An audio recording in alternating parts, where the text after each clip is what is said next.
दोस्तों साथियों अस्सलाम वालेकुम। अपने चैनल दस्तक विद इफ्तिखार मिर्ज़ा के साथ अडवा कनाडा से आपकी खिदमत में हाजिर हूँ। गुजारिश है कि मेरे चैनल को सब्सक्राइब करें और अपनी कीमती आरा से मुस्फिस करें। फयाजुल हसन चौहान का अहम इंकशाफ, आसफ अली जरदारी साहब का बयान और उनके दावे। पाकिस्तान पीपल्स पार्टी ने एक बार फिर तारीख रकम कर दी। शाह महमूद कुरैशी का ख्वाब क्या पूरा होगा कि नहीं।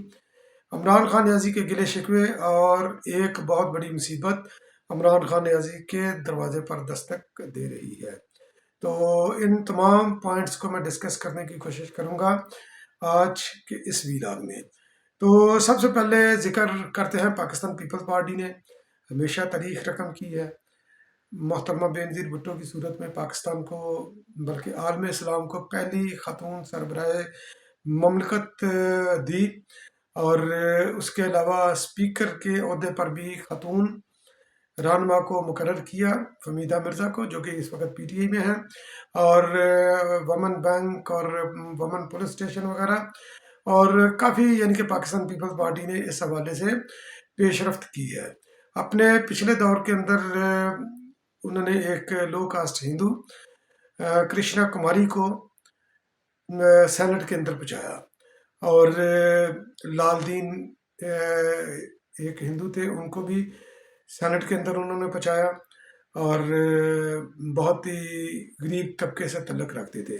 तो इस वक्त फिर बल्दियाती इंतखाबात हुए, और उन बल्दियाती इंतखाबात के अंदर जो लोग समझते हैं कि अछूत हिंदू अछूत कौन होते हैं, उनको कोई भी जो है ना अपने करीब नहीं फटकने देता।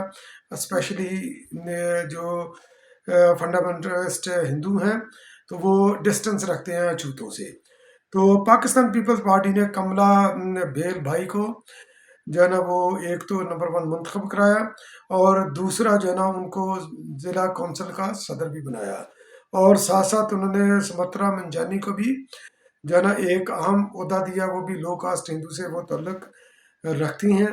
तो पाकिस्तान पीपल्स पार्टी ने हमेशा जो है ना सिर्फ अक़लियतों का, ख़वातीन का, मज़दूरों का, किसानों का, हमेशा जो है ना उन्होंने जो है ना उनके उनके साथ खड़े होकर, और उनको जो है ना पॉलिटिकली और हर सतह पर अपलिफ्ट करके तो हमेशा तारीख रकम की है।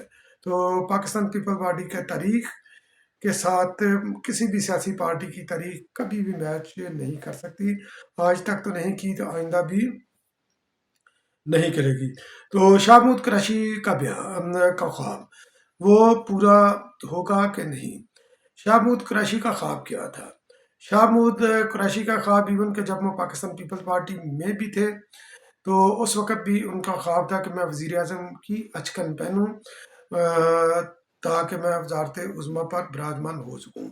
मगर ज़ाहिर है कि आसफ अली जरदारी साहब एक ज़ीरक सियासतदान है, और उनको बंदे की शनाख्त भी होती है। तो उन्होंने यूसुफ रज़ा गिलानी साहब को जो है ना फ़ौक़ियत दी, और इस तरह शाह महमूद कुरैशी का ख्वाब टूट गया। फिर उन्होंने जब पीटीआई ज्वाइन की, तो फिर उनका फिर यही ख्वाब था कि मैं वज़ीर आला पंजाब में बनूंगा, चूँकि ज़ाहिर है कि प्राइम मिनिस्टर की सीट के लिए तो इमरान खान न्याजी ने खुद ही बनना था, क्योंकि वो पार्टी के सरबराह थे और उनके ऊपर कोई कदगन भी नहीं थी। तो मगर यह कि यह भी शाह महमूद कुरैशी का ख्वाब पूरा नहीं हुआ। और अब इमरान खान न्याजी इस वक्त जिस जगह पर खड़ा है पॉलिटिकली, उसकी सियासी मुस्तकबिल जो है ना वो स्टेक के ऊपर लगा हुआ है, और उसके अंदर बजा तौर पर इमरान खान न्याजी की अपनी भी कोताहियाँ हैं, उनको बरीउल ज़िम्मा करार नहीं दिया जा सकता। मगर शाह महमूद कुरैशी में जैसे जो दोस्त हैं, जिस तरह ये फैसल वाडा ने भी बोला कि इमरान खान न्याजी की आस्तीन में सांप है, तो मुमकिन है कि उनका इशारा इनकी तरफ भी हो। इस वक्त वो जेल से छूटे, क्योंकि उनके जहन में फिर पाकिस्तान पीपल्स पार्टी में थे, वजारत उज़्मा का था, फिर वजारत आला का पीटीआई में आकर, फिर अभी दोबारा जो है ना जब इमरान खान न्याजी के ऊपर जो सख्तियाँ हैं, तो उनके अंदर फिर जो है ना ये ख्वाब जो है ना वो बुनने लग गए हैं कि मैं वज़ीर आज़म पाकिस्तान में बनूंगा, जो कि वो बन नहीं सकते। तो जेल से उनकी रहाई हुई, जेल से रहाई होकर उन्होंने जो बयान दिया वो नोट करने वाला है कि मेरे हाथ में इंसाफ का झंडा है। तो ये नहीं उन्होंने बोला, साथ उन्होंने खैर इन वाक़यात की मजम्मत भी की, 9 मई के वाक़यात की बाज़ाब्ता उन्होंने काफ़ी बार मज़म्मत की है। तो उन्होंने ये नहीं बोला कि मैं इमरान खान नियाज़ी के साथ खड़ा हूँ, इमरान खान नियाज़ी की क़यादत में ये झंडा मेरे हाथ में है। वो कहते हैं मैं जनाब इंसाफ का झंडा मेरे हाथ में है, मैं कल जाकर इमरान खान नियाज़ी को मिलूँगा, फिर आइंदा जो है ना ये लाहे अमल मैं अपना ऐलान करूँगा। मगर इसके साथ-साथ पीटीआई भी शख़्स तो रेख्त का शिकार है। और आसिफ अली ज़रदारी साहब, क्योंकि इस वक़्त जो मार्केट के अंदर जो खबरें ज़ेर गर्दिश हैं, तो एस्टेब्लिशमेंट इस वक़्त फिर जो है ना वो कोई खेल खेलना चाहती है, फिर कोई किंग पार्टी बनाना चाहती है। तो आसिफ अली ज़रदारी साहब ने क्लियर कट इनको जो है ना ये पैगाम दिया है कि अगर आपने दोबारा ये किंग का पार्टी बनाने का ये गलती की, तो ये मुल्क के लिए ख़तरनाक होगी और हम ऐसा होने नहीं देंगे। क्योंकि आसिफ अली ज़रदारी साहब सियासत के मंजे हुए खिलाड़ी हैं। जिस तरीके से उन्होंने तो इमरान खान नियाज़ी के बारे में भी फरमाया था असम्बली के फ्लोर के ऊपर, गालिबन 2018 या 19 में, कि हमने आपको नहीं गिराना, आप खुद गिरेंगे, और बिल्कुल ऐसा ही हुआ। फिर उसके बाद उन्होंने कमाल महारत से उन्होंने तहरीक अहमदाबाद भी कामयाब करवाई, और उसके उसके साथ साथ जो इमरान खान नियाज़ी की सपोर्ट थी मिलिट्री इस्टेब्लिशमेंट के अंदर, वो सपोर्ट भी उन्होंने ख़त्म करवाई। बाजवा भी रिटायर हुआ, उसके बाद फैज़ हमीद ने भी अर्ली रिटायरमेंट ले ली। वहाँ से जो फील्डिंग इन्होंने बचाई थी, अब उनका भी जो है ना वो कला कमा हो रहा था, क्योंकि जब उन्होंने ये ताश का महल को पत्ते कुछ गिरा दिए, तो बाकी भी जो है ना आस्ता आस्ता धड़न करके वो नीचे गिर रहे हैं। तो आसिफ अली जरदारी साहब ने जनाब एक और चीज़ उन्होंने फरमाई, उन्होंने फरमाया कि इस वक्त यकीनी तौर पर पाकिस्तान जो है ना सख्त मुआशी चैलेंजेस का सामना कर रहा है। आसिफ अली जरदारी साहब ने असम्बली के फ्लोर पर एक बयान दिया था, जिसको गलत तरीके से मंसूब किया जाता है मियाँ शहबाज शरीफ साहब के साथ। आसिफ अली जरदारी साहब ने ये ऑफर दी थी कि आए मिलकर जो है ना ये चार्टर ऑफ इकोनॉमी करते हैं, जो मुल्क की आने वाली 50 साल ज़रूरियात को पूरी कर सके। तो मगर यह कि कुछ जो है ना वो दानश्वर इसको नथी करते हैं शहबाज शरीफ के साथ। हालांकि अगर वो जाकर थोड़ी सी आर्काइव में सर्च कर दें तो उनको पता चलेगा कि ये बयान आसिफ अली जरदारी साहब ने दिया था। ये ऑफर आसिफ अली जरदारी साहब ने दी थी इमरान खान नियाज़ी को, उस वक़्त जब इमरान खान नियाज़ी प्राइम मिनिस्टर थे। आसिफ अली जरदारी साहब ने ये बोला कि मैं 14 साल जेल के अंदर था, और जेल के अंदर मैंने मईशत के ऊपर जो है ना बहुत सी किताबें मैंने पढ़ी, और जब हमारा दौर आया, मुशर्रफ ने मईशत का बेड़ा गर्क किया हुआ था, हमारा दौर आया, हमने ज़र मुबादला के ज़खायर को 24 अरब डॉलर तक पहुँचाया, और इंशाल्लाह अगर हम इक़्तिदार में आ गए तो हम ज़र मुबादला के ज़खायर को 100 अरब तक पहुँचाएंगे।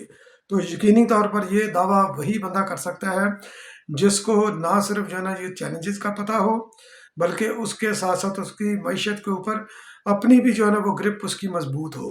तो आसिफ अली जरदारी साहब का कोई दावा कोई गलत नहीं है, वो दावा दुरुस्त है, मेरा तो यकीन है, क्योंकि जिस तरह उनकी पॉलिटिक्स जो है ना बड़ी कैलकुलेटेड पॉलिटिक्स होती है। वो कभी भी उनको हवाई बातें नहीं करते, प्रैक्टिकल बातें होती हैं जो डूएबल होती हैं वो जनाब करते हैं। तो अब फैज़ल हसन चौहान साहब ने जो कट्टा खोला है, फैज़ल हसन चौहान साहब जो है ना ये पीटीआई को ज़ाहिर है कि छोड़कर वो चले गए हुए हैं। तो उन्होंने बोला, उन्होंने ये एक राह से पर्दा उठाया। वो डॉक्टर फरहान विरक भी, जो कि पीटीआई के सोशल मीडिया को हैंडल करता है, वो भी इसी तरह की बातें कर रहा है कि किस तरह पीटीआई को नौजवानों को अब्यूज़ किया पीटीआई ने। तो फैज़ल हसन चौहान ने भी बोला कि पोस्टें हमें बाहर से बनकर आती थी, यानी कि दीगर ममालिक से, जिसके अंदर कनाडा, अमेरिका और बाकी दीगर ममालिक भी उसके अंदर शामिल हैं। नाम उन्होंने नहीं लिया कि कौन कौन से मुल्क हैं। तो कहते हैं कि हमने 30,000 नौजवानों को 25,000 रुपया हर महीने की तनख्वाह के ऊपर हमने रखा था कि जो सर्कुलेट करते थे। फरहान विरक ने बोला कि हमारे पास तकरीबन 2000 वॉलंटियर की कोई टीम थी, 2000 से ज़्यादा की। तो जिसको हम जो भी जिसको बैच करना होता था, पार्टी के अंदर से गाइडलाइन आती थी, हम फ्लोट कर देते थे। तो इस तरह ये एक नैरेटिव जो है ना ये बनता था। तो अब मैं आता हूँ इमरान खान नियाज़ी के गिले शिकवे। इमरान खान नियाज़ी चूँकि इस वक्त जो है ना उसके वो कड़ी धूप के अंदर खड़ा है अपनी ही गलतियों की वजह से 9 मई के बाद। तो एयर वाई जो कि हर वक्त इमरान खान नियाज़ी को 2000 बल्कि 2010 से आप लगा लें, और स्पेशली 2014 से और 2011 से تو اے آر وائی کا ایون کہ پرائم ٹائم کے اوپر عمران خان نیازی کو وہ ٹائم دیتے رہے. تو اس وقت عمران خان نیازی کو وہ ٹائم نہیں دے رہے، بول بھی اور جو ہے نا یہ ایئر وائی بھی، جس طرح کہ عمران خان نیازی توقع کرتے تھے.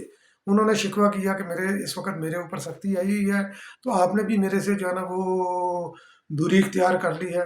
بہرحال ایک وقت یہ بھی تھا، آپ کے دور میں یاد ہوگا کہ آصف علی زرداری صاحب کا لائیو پروگرام جو ہے نا یہ روک دیا گیا تھا احمد میر کے ساتھ. تو پیپلز پارٹی نے کبھی گلا اور شکوہ نہیں کیا میڈیا کے ساتھ. تو وہ جو مصیبت عمران خان نیازی کے دروازے پر دستک دینے کے لیے تیار کھڑی ہے، تو وہ ہے جناب کوئٹہ کے اندر سپریم کورٹ کے ایک ہیں وکیل نامی گرامی جناب عبدالرزاق صاحب. تو ان کا قتل ہوا ہے. تو ان کا قتل جو ہے نا یہ عمران خان نیازی اس کے اندر اس کو ممکنہ طور پر مبینہ طور پر ان کو جو ہے نا یہ ملوث ان کے خلاف جو ہے نا یہ ایف آئی آر درج ہو سکتی ہے. اس کی وجہ یہ ہے کہ عمران خان نیازی کے اوپر آرٹیکل 6 لگانے کے لیے ان وکیل صاحب نے جو مقتول ہیں وکیل، تو انہوں نے درخواست جو ہے نا دی تھی. اس کی درخواست کی سماعت بھی غالباً جو ہے نا یہ 7 جون کو یا 8 جون کو وہ مقرر تھی. تو ان کو کوئٹہ کے اندر جو ہے نا بہیمانہ طریقے سے قتل کر دیا گیا. تو جس طرح عمران خان نیازی ماضی میں الزام لگاتے رہے ہیں کہ فلاں بندہ قتل ہو گیا، جیسے ڈاکٹر رضوان تھا، دل کا ان کو دورہ پڑا، انہوں نے ڈال دیا. میاں شواز شریف کے اوپر کے جناب اور سوو موٹو ایکشن بھی اور پتہ نہیں کیا کیا سپریم کورٹ کو پرووک کیا. تو اگر عمران خان نیازی کے فارمولے کے اوپر چلیں کہ اگر کسی کو کوئی یعنی کہ نیچرل ڈیتھ بھی ہوتی ہے، تو عمران خان یہی فرماتے تھے کہ یہ جو ہے نا یہ عمران خان نیازی کے مخالفوں نے کیا ہے کہ یہ بندہ جس کیس کی انویسٹیگیشن کر رہا ہے یا جس کے خلاف اس کی مخاصمت ہے تو اس نے اس کو قتل کیا ہے. تو اگر اسی فارمولے کے اوپر چلیں تو پھر یہ قتل بھی عمران خان نیازی کی طرف ہی جائے گا، اس کے کھرے بھی عمران خان نیازی کی طرف ہی جائیں گے. تو بہرحال انتقام کا نشانہ کسی کو بنانا نہیں چاہیے. تو مگر دیکھتے ہیں کہ آنے والا وقت عمران خان نیازی کے بارے میں کیا فیصلہ کرتا ہے. اور مجھے نہیں لگتا کہ عمران خان نیازی بہت زیادہ عرصے تک جو ہے نا یہ آزادی سے جی سکیں. ان کی زندگی ظاہر ہے کہ جیل میں ہوگی، اور پاکستان پیپلز پارٹی خصوصی طور پر رکاوٹ ہے عمران خان نیازی کی راہ میں. ان کے ملٹری ٹرائل کے حق میں نہیں پاکستان پیپلز پارٹی، مگر عدلیہ جس طرح یہ رول پلے کر رہی ہے، عدلیہ یہ چاہتی ہے، عمران خان کے خیر خواہ جج یہ چاہتے ہیں کہ عمران خان نیازی کا ٹرائل جو ہے نا یہ ملٹری کورٹ میں ہو، کیونکہ جس طرح یہ ماورائے قانون ان کو ریلیف دے رہے ہیں تو ظاہر ہے پھر اس کے بعد کوئی چوائس نہیں بچتی. تو مگر پاکستان پیپلز پارٹی اصولی طور پر ملٹری کورٹس کے خلاف ہے، اور عمران خان نیازی کا وہ نہیں چاہتی کہ ملٹری کورٹ کے اندر اس کا ٹرائل ہو. تو مگر یہ ہے کہ یہ عدلیہ پر منحصر ہے کہ وہ آئین اور قانون کے مطابق عمران خان نیازی کے کیسز کا فیصلہ کرتی ہے یا عمران خان نیازی کی محبت کے اندر اندھی ہو جاتی ہے. تو بہت بہت شکریہ میرا ویلاگ واچ کرنے کے لیے. اگلے ویلاگ میں پھر حاضر ہوں گا، تب تک کے لیے اللہ نگہبان.